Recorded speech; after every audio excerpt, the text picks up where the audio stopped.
Pendant 2 jours, 3 patrouilleurs du Bénin, du Togo et du Nigeria vont conduire des patrouilles dans l'espace maritime commun aux 3 pays. Destinée à sécuriser les eaux de la zone E de la CEDEAO, l'opération est une réponse à l'absence d'un dispositif commun de lutte contre la piraterie maritime dans le golfe de Guinée. Le chef d'état-major de la Marine nationale, chargé de conduire l'opération, se dit fier de sa concrétisation.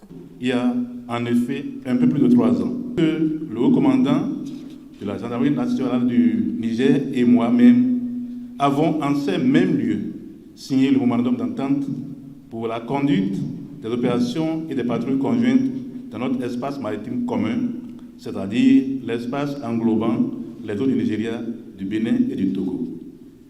Distingués invités, depuis lors, cette brillante initiative n'a pu être mise en œuvre.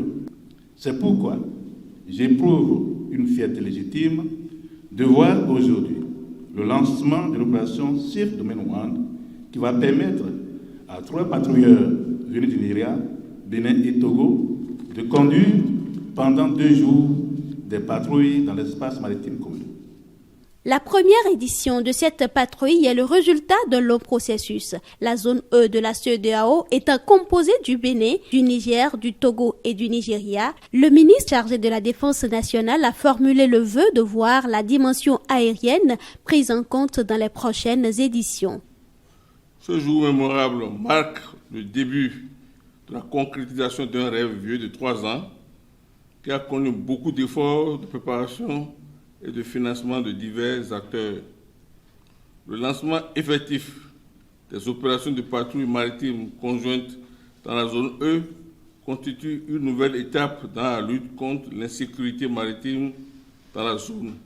Je nourris l'espoir que les prochaines éditions des opérations de patrouille maritime conjointe incluront la dimension aérienne qu'offrira la gendarmerie du Niger.